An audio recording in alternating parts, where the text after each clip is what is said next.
Hello, and welcome to another episode of Now About That with James and Sarah. On this week's episode, we will be discussing a topic that has been covered on a lot of news channels over the last year, controversial legislation.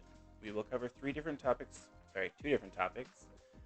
Florida's Don't Say Gay or Parental Rights in Education bill, and the anti-trans laws passed throughout the United States. As a quick note, neither Sarah nor myself hold law degrees or have studied law. And all the information that we will discuss is purely opinion. Anyone listening to this should not take anything said throughout this episode as legal advice, as it is intended for discussion and entertainment purposes only. So, hello, my name is James. I'm Sarah. And welcome to this week's episode. The first thing we want to cover is kind of why, what's been going on since we haven't posted an episode in what seems like almost a month. Sarah made her way to Rhode Island, and we've kind of just been getting situated and trying to figure out a way to actually record with the very small amount of recording options we have. And we've just kind of been sightseeing. We went to a couple different areas. Sarah, do you want to talk a little bit about what you've been doing or what we've been doing over the past couple weeks? Yeah. We've done some exploring around Rhode Island. A little bit of exploring in Massachusetts. Haven't had a chance to go to Connecticut yet. Originally, we were going to go yesterday, but we ended up sightseeing elsewhere. Found this amazing little antiques place, which was great. I want to go back. Yeah. And We did get to go to Salem, which was fun. yes, we did go to Salem. Sarah almost died with her COVID. Guys, long COVID is not a joke. It freaking sucks. Hardcore. So that was kind of the reason that we haven't been posting. We wanted to kind of get situated, and then we just now, I don't even know how well this is going to work, but we just now figured out a little bit of a way to record.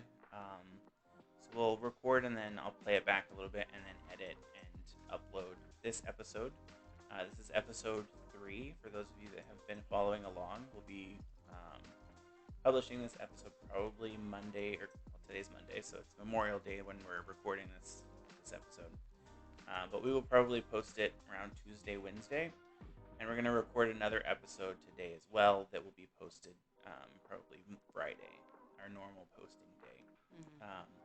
But today we'll just jump right into our episode about controversial legislation that we had kind of on the docket the week before the whole Roe v. Wade catastrophic event happened, and that news came out about the leaked legislation or leaked opinion article from the Supreme Court justices talking about overturning Roe v. Wade. So the first thing we want to talk about on the episode today is the Florida's Don't Say Gay or the Parental Rights in Education bill. The bill,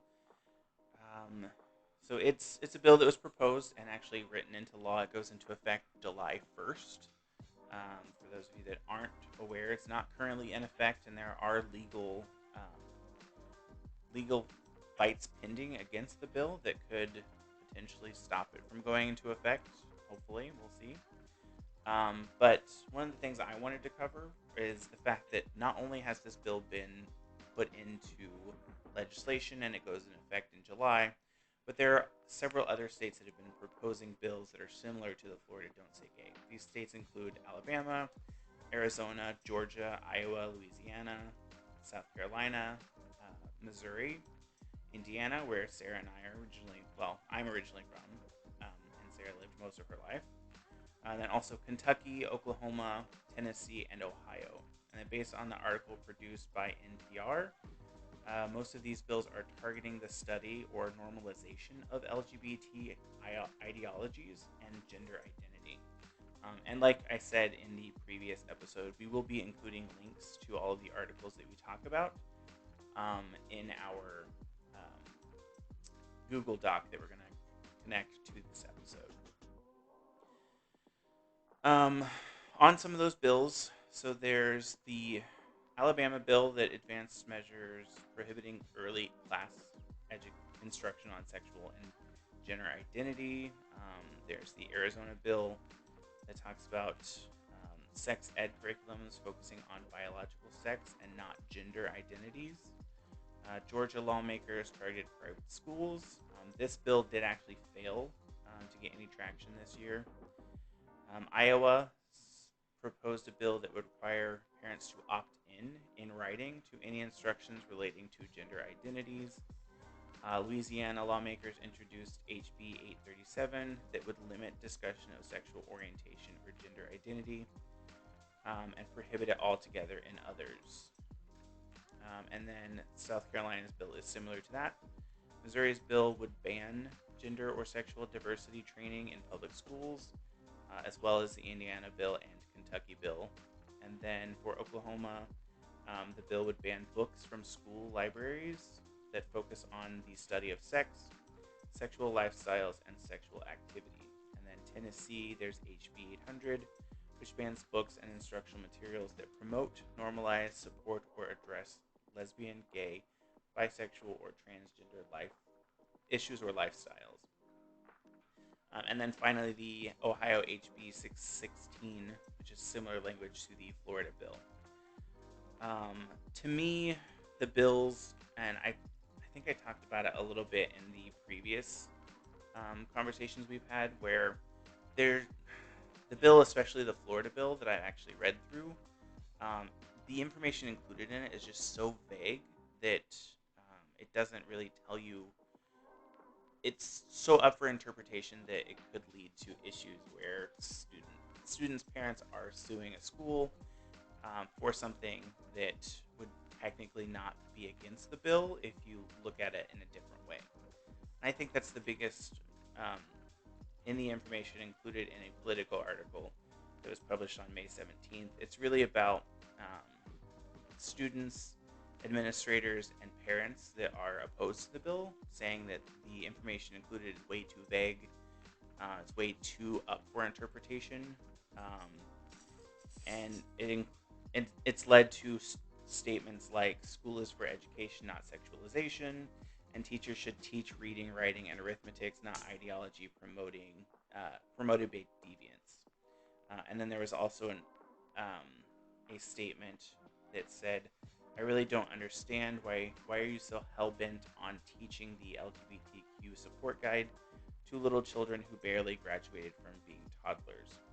To me, this information leads me to think um, that the people who are saying these and are supporting the bill is a little out of touch and are projecting their own views and insecurities about things they feel uncomfortable about discussing and being introduced to students. When in actuality, the information that's going to be provided is more some people have a dad and mom, some people have two dads or two moms, and some people may look like one gender but feel a different way and feel like a different gender. Sarah, what do you think? I think, as per usual, that it's a bunch of bullshit. But like, I don't. Okay, so I don't understand if if if school is for education and not sexualization, then does that mean they're going to do away completely with sex ed? Because if it's not about sexualization, why are we teaching about any kind of sex in school?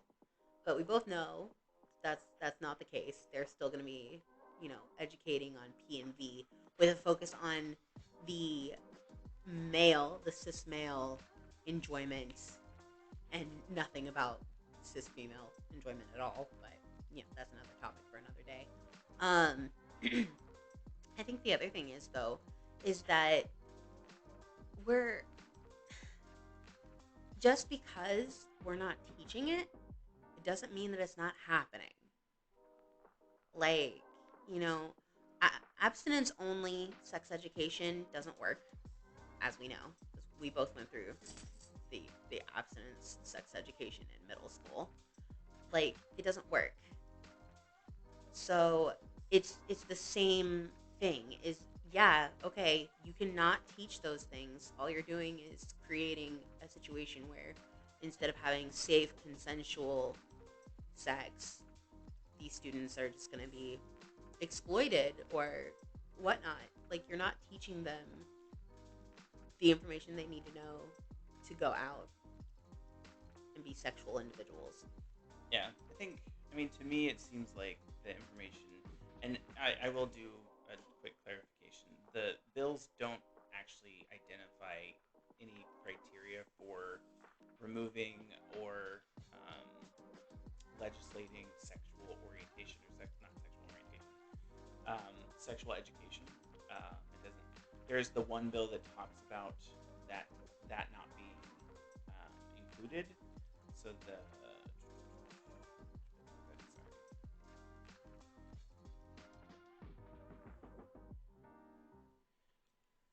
the discussion, the Louisiana bill that would limit discussions of sexual orientation or gender identities in some grades and prohibit it altogether.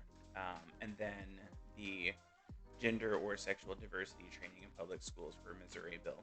Those are the only two that in this article that are included in this article that talk about um, sexual education.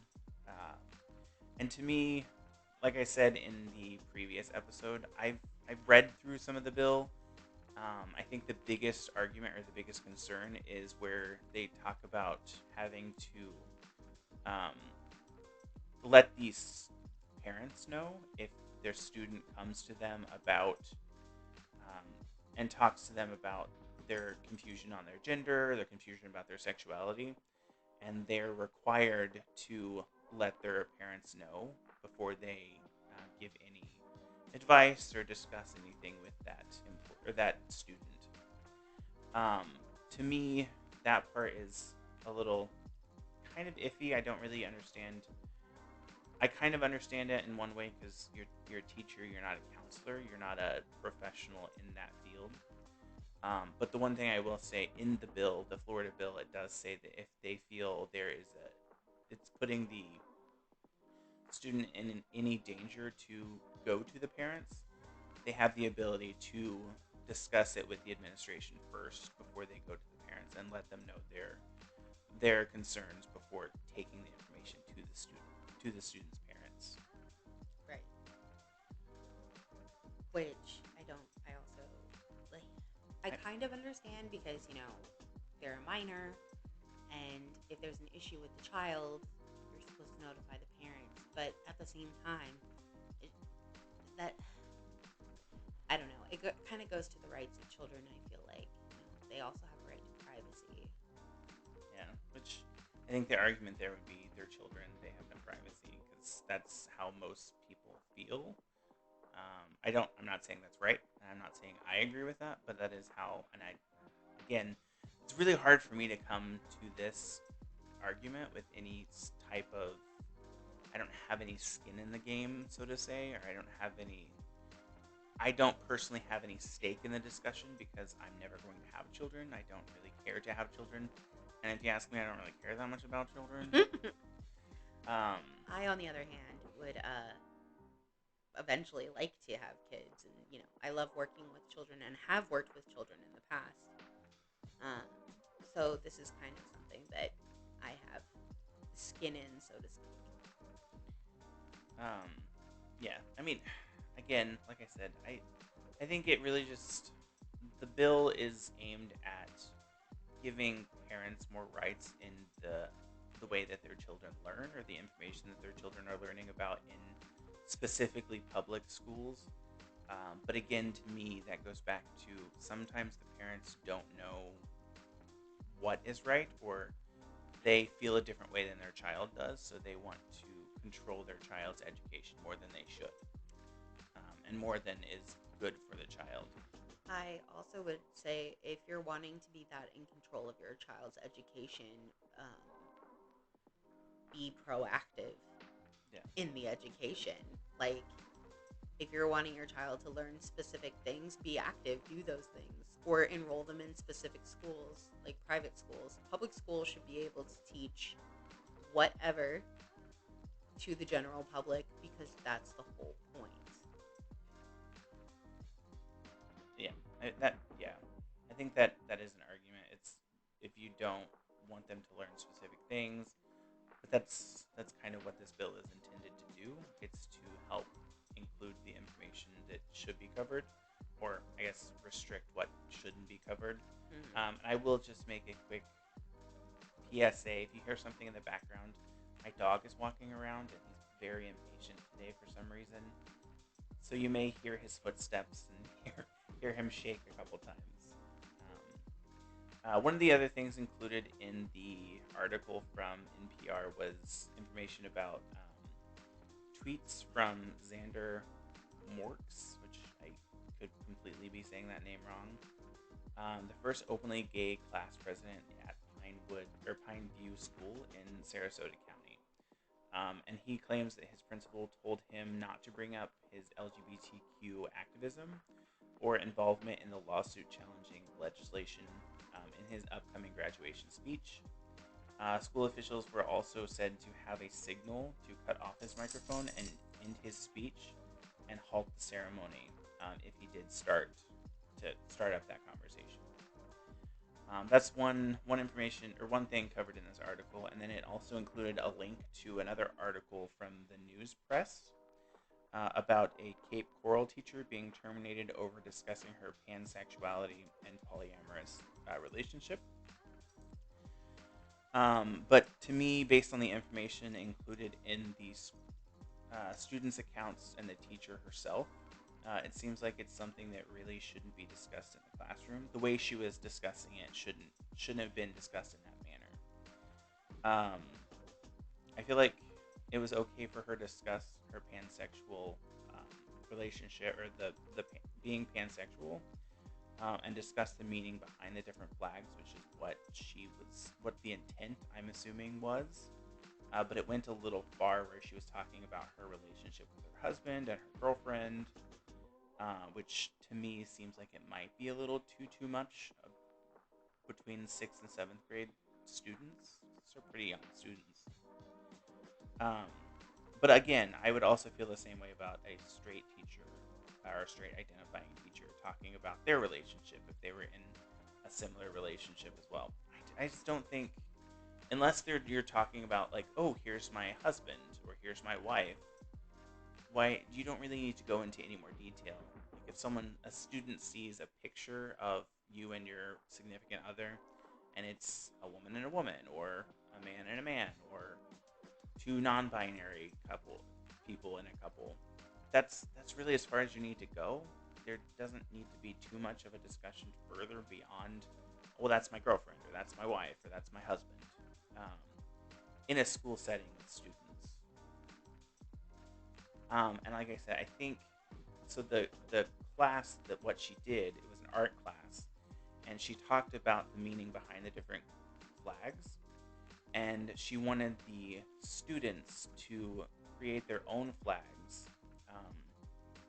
that would make them feel open to be whoever they are, and create their own flags that represented them and their own experiences. So she kind of started it based on, here are these flags and here's what they represent. So your position or your assignment is create your own flag, and then we'll discuss about what it means to you. That was my understanding of it. Sarah, what do you think? Um, I think that I agree with you that I feel like there's a really fine line with teaching, like, not it, I wouldn't even consider it teaching at that point. Like talking to students about your relationships. Um, like I myself am polyamorous, but I don't see that being something I'm gonna broach with a student unless we're like in a college course, because college is completely different. College is a lawless land. Um, but like if you're talking to students who are all presumably minors, I don't feel like discussing your relationship in any shape, way, or form beyond, oh, these are my partners, or oh, you know, that's my spouse, or so on and so forth. I don't feel like you need to go into more detail or like start breaking it down for them. And one thing that was included in the article was she was a first year student, and her argument about her eventual termination, actually, she did get fired over it, was that there wasn't enough instruction or information given to her about what she was and was not allowed to discuss with students. But again, at some point, it's like you have to think: um, is it appropriate if if I were in the student's shoes? Would I be uncomfortable, or would this conversation be something I would want to hear at a sixth or seventh grade level? Right. And then cut it off where it's like, okay, this is a little bit more information. It did say she was excited because she had recently come out to her family the day before her lesson, um, and that was kind of like what emboldened her or made her excited to talk a little bit more um, about the actual her being pansexual and polyamorous. And I will say, to me, I understand what polyamory is.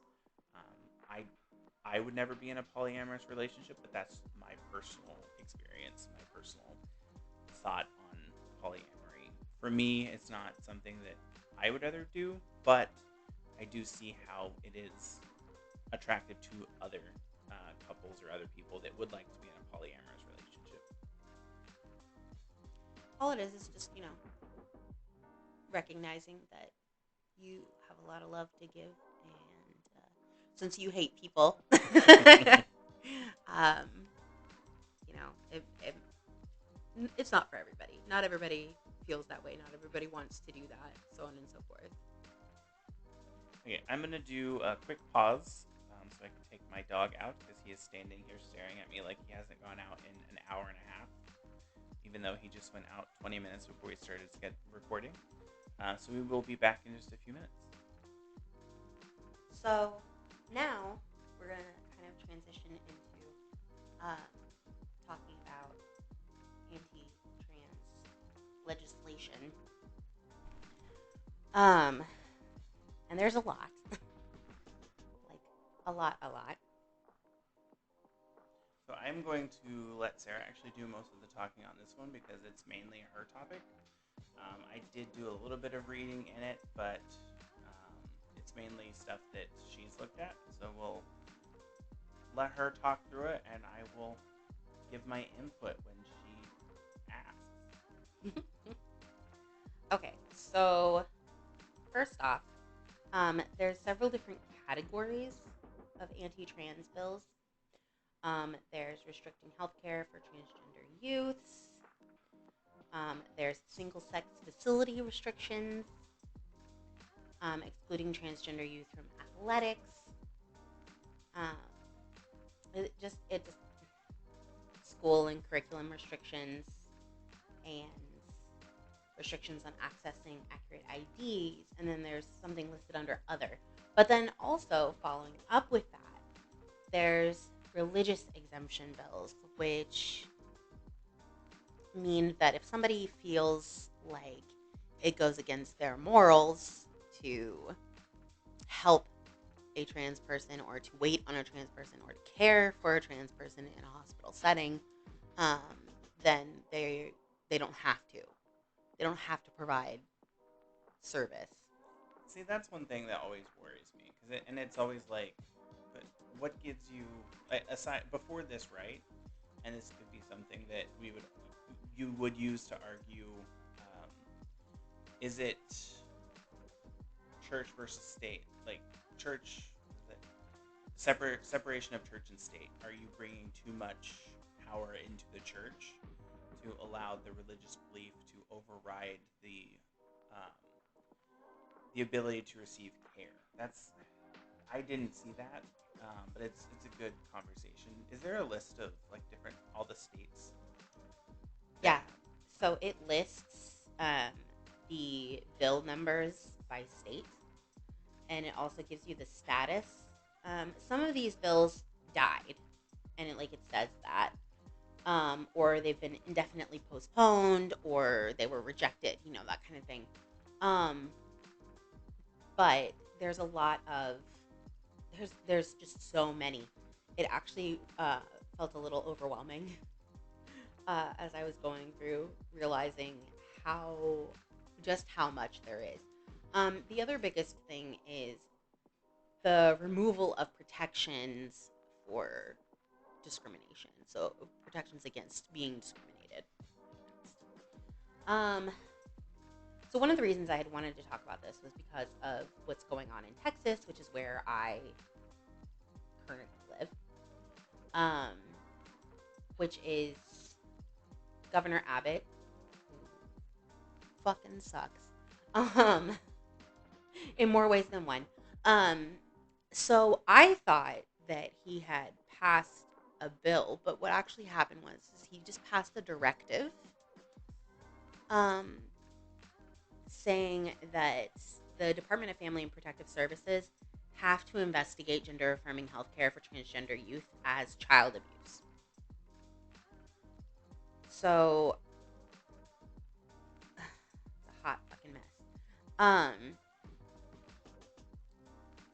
so that's one of the reasons I had wanted to talk about it because it's something that's going on in the state that I live in, where and they've already actually started some cases um, against this directive. Bless you. Sorry. um, Lambda Legal has started. Um, so what they're saying is that Governor Abbott's directive is invalid on procedural grounds, and that the governor and the agency have acted outside of their authority, and that it violates parental rights by depriving them of due process, as well as denying trans youth their right to equal protection under the law. So that, yeah, there's that. It's fucked. But going back to these other bills, so there's some of my favorites are uh, the Save Women's Sports Act in South Carolina, um, which, let me pull it up here. This act must be known and may be cited as the Save Women's Sports Act. The General Assembly finds that maintaining the fairness for women's athletic opportunities is an important state interest, and requiring the designation of separate sex-specific athletic teams or sports is necessary to maintain fairness for women's athletic opportunities. So, which I always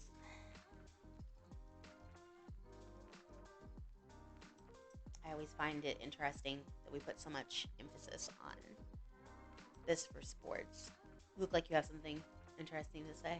No, so I was just looking it up because I've never heard of it. It does look like it's nothing has currently been done with it yet. It's been introduced and it's currently on.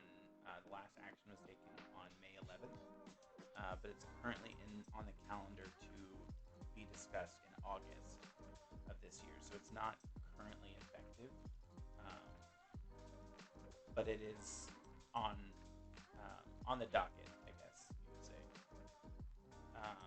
One of the biggest things I, I think I agree. I don't, and there's been so many bills that have been passed and then by the state legislatures, and then they go to the governor's desk to be signed. I think there's like three that I can remember right now where the governor vetoed the bill because they basically said it was unnecessary and there was no evidence of this type of issue being warranting a bill or warranting legislation. So they basically vetoed it, but then there was another conversation about even though it was vetoed by the governor, there's a possibility that the veto would be overturned by the legislatures, which I again don't think is right. I mean, I don't think the one person should be able to say no. This goes back to the conversation of bills shouldn't be passed just by the legislatures. If their bills are going to marginally affect a larger group of people or any group of people, it should be something that the people of that state or the country should be allowed to vote on. It shouldn't be just a unanimous discussion done by only legislatures. Yeah. I've never understood why that's a thing. To me, it doesn't make sense. I get, yes, we vote on the legislatures to put the bills. Their job is to create bills, but it should be in the hands of and by a popular majority vote. Given, and when I say popular majority vote, that means count the votes of all the people in the state, and if it's over 50% in favor of the vote or in favor of the bill, then it should be passed. I think 50% is a little too low, but especially if it's something that's going to Negatively impact. negatively impact, yeah. And then also, bills shouldn't just be out there living for an undetermined time. They should have a lifetime where, after a certain number of years, like say 5, 10 years, have passed, the bill needs to go back on the docket to be voted on because the population is going to change within that time frame so much that the people that voted yes for that bill in 1999, 2000 aren't going to vote the same way or aren't going to be the same population of people in 2022. Right. So the views and opinions of the population could have changed so much between that time frame. And I don't agree with the fact that bills are just there to live for an undetermined amount of time. It doesn't make sense to me that that's a thing. And I mean, to me, I'm looking at this from a point of view from a person in my daily line of work. We have documents that have been out there living for so long that they no longer actually are used or they don't make any sense because things have been changed so much that it's referencing to like Windows 95 or something that is no longer even in existence. That again, like I said, it needs to be looked at, and then um, voted on again or updated to make it make more sense in the current time frame. No, I would agree with that. Another one from South Carolina goes back to the morality, where it says that despite its preeminent importance, however, threats to the right of conscience of medical practitioners, healthcare institutions, and healthcare payers have become increasingly more common and severe in recent years. The swift pace of scientific advancement and the expansion of medical capabilities, along with the mistaken notion that medical practitioners, healthcare institutions, and healthcare payers are mere public utilities, promise only to make the current crisis worse. So, what it says is that the General Assembly declares that it is the public policy of the state of South Carolina to protect the right of conscience for medical practitioners, healthcare institutions, and healthcare payers. As the right of conscience is fundamental, no medical practitioner, healthcare institution, or healthcare payer should be compelled to participate in or pay for any medical procedure or prescribe or pay for any medication to which the practitioner or entity objects on the basis of conscience, whether such conscience is informed by religious, moral, ethical, or philosophical beliefs or principles. So with that, I think, and I could be completely speaking out of turn or out of nowhere, but I think there would probably have to be an escalation requirement if like an individual were to say, "Well, I'm not going to approve this because it's they're it's an individual that is applying for reimbursement on a procedure or something, and someone working at the company that handles the reimbursement claims says no, that they're not going to approve it because it goes against their moral beliefs.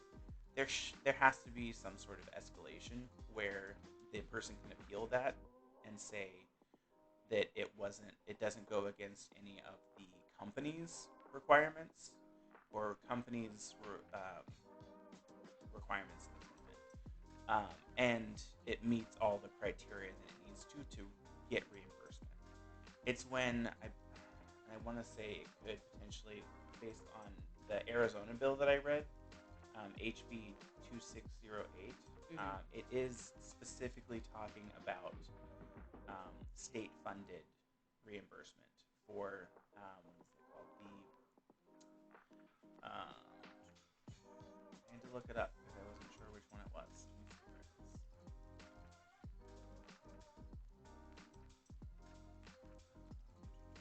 Sorry, So like, the Arizona Healthcare Cost Containment System. So that is a state funded, state specific for Medicare.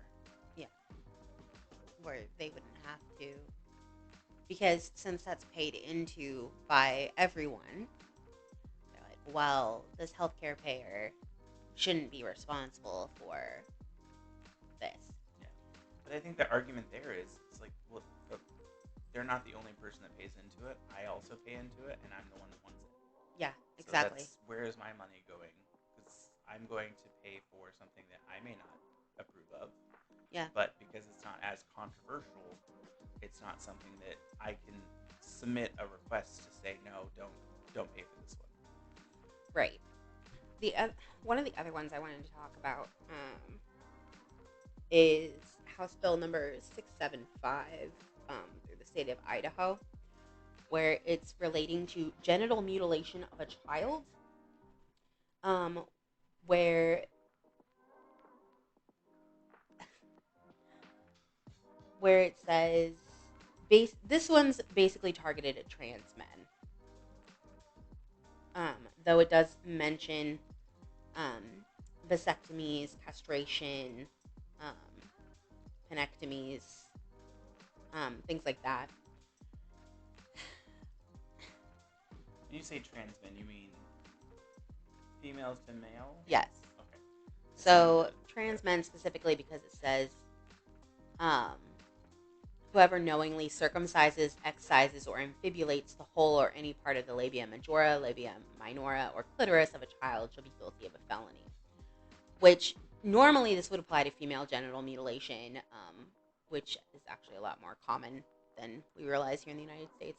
But I guess one of the reasons I found this interesting, not really interesting, morbidly interesting, I guess, is that we're perfectly fine with excising, circumcising, whatnot, um, penises, but except when somebody's trying to, change their gender, to change their body to match their gender.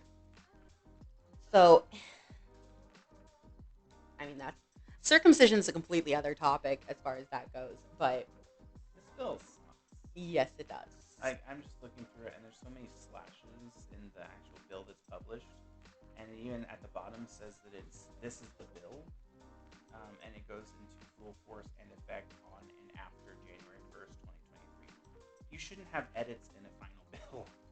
There shouldn't be any edits. Yeah. Like there should be iterations of the bill that have the edits included. Mm-hmm. That way people can review them for previous, like to see what was amended, what was changed in the voting. But if this is the final bill, it shouldn't have edits in it. It's stupid. Right? They're basically just amending their Yeah. female genital mutilation bill. But here's the thing, though, that relates to what I was just saying about circumcision, where it says removing any otherwise healthy or non-diseased body part or tissue. We do that literally every day with AMABs, which is assigned male at birth, um, without like batting a fucking eye. But then as soon as somebody's wanting to, not that I agree with circumcision at all, I'm very anti-circumcision personally, but like it just, I feel like in this instance there's room to apply that towards what like it's too broad as far as that goes. It also like doesn't allow for mastectomies and so on and so forth. Like there's so much in this bill that just They're just like, okay, cool, you can't do any of these things. With the Georgia bill that I was looking at, called the Vulnerable Child Protection Act.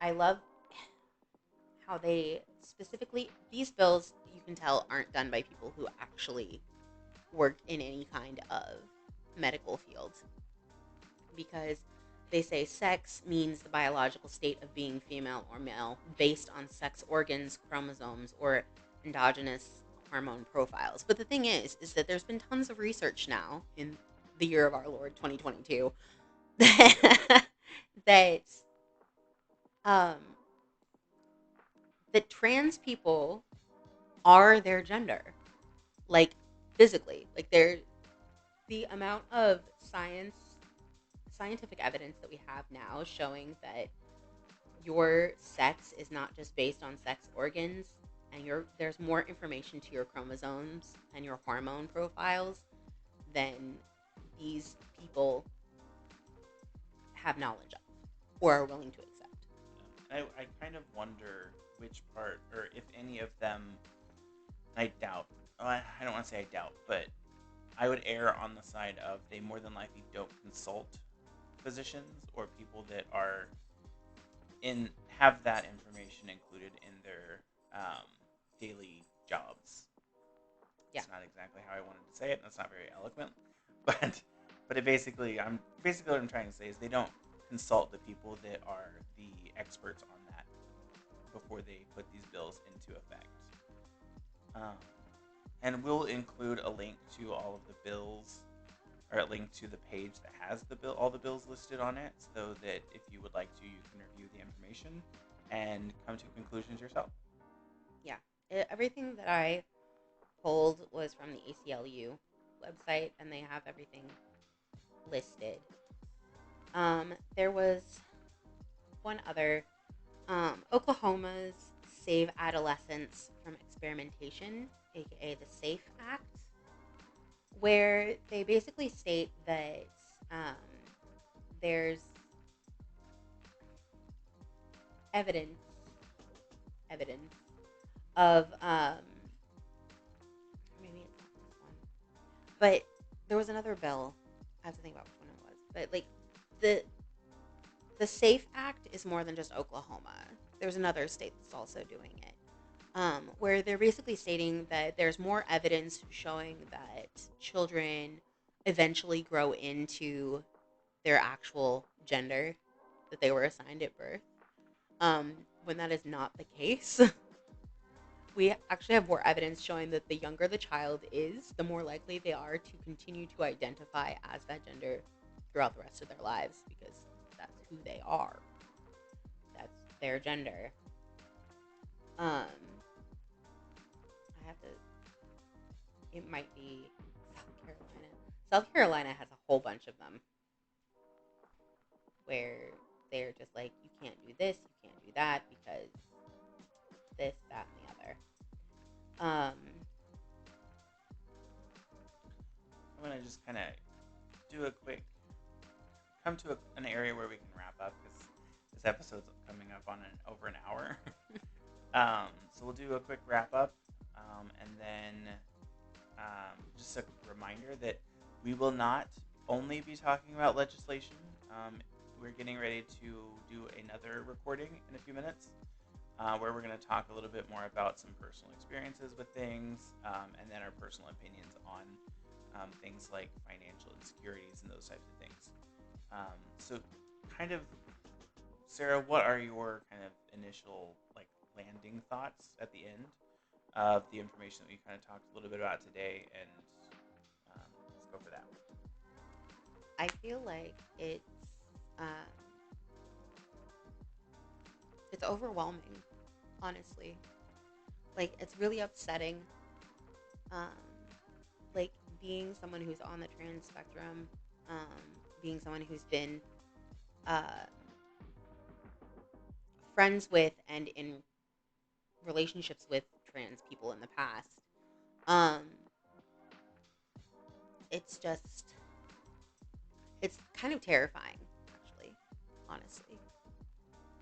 Yeah, I think I would have to agree with that sentiment. It doesn't seem like it's.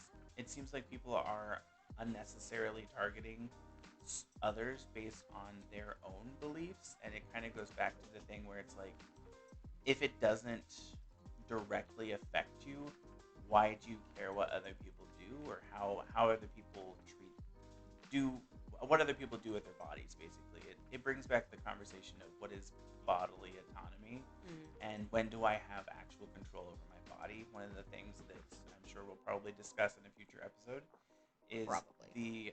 the fact that some women are, specifically Caucasian women, when they go to have a hysterectomy or to sterilize themselves, they are push. There's so much pushback on a Caucasian female versus a person of color, a female that is person of color, to not get the sterilizing operation, so their tubes tied or hysterectomy actually performed until their husband has made the approval or they've had 2 kids or they have to be a certain age, where it's like if you are a person of color, from the information I've read, it's more like sometimes they do it without your consent.